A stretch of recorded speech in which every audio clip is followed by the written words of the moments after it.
ఇక తెలంగాణ మంత్రులకు జిల్లా ఇన్ఛార్జ్ బాధ్యతలు అప్పగించారు. మెదక్ జిల్లా ఇన్ఛార్జ్ మంత్రిగా గడ్డం వివేక్, నల్గొండ జిల్లా ఇన్ఛార్జ్ మంత్రిగా అడ్లూరి లక్ష్మణ్, ఖమ్మం జిల్లా ఇన్ఛార్జ్ మంత్రిగా వాకటి శ్రీహరి, కరీంనగర్ జిల్లా ఇన్ఛార్జ్ మంత్రిగా తుమ్మల, ఆదిలాబాద్ జిల్లా ఇన్ఛార్జ్ మంత్రిగా జూపల్లి, నిజామాబాద్ జిల్లా ఇన్ఛార్జ్ మంత్రిగా సీతక్కను నియమించారు.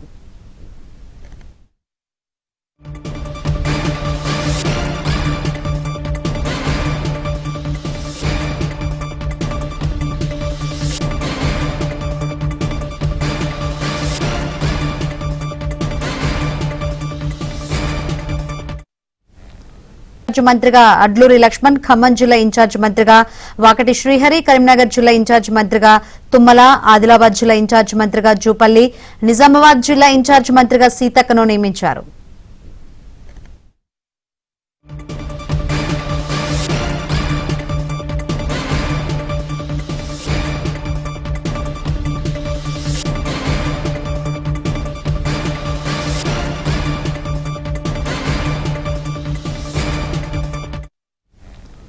కరీంనగర్ జిల్లా ఇన్ఛార్జ్ మంత్రిగా తుమ్మల, ఆదిలాబాద్ జిల్లా ఇన్ఛార్జ్ మంత్రిగా జూపల్లి, నిజామాబాద్ జిల్లా ఇన్ఛార్జ్ మంత్రిగా సీతక్కను నియమించారు.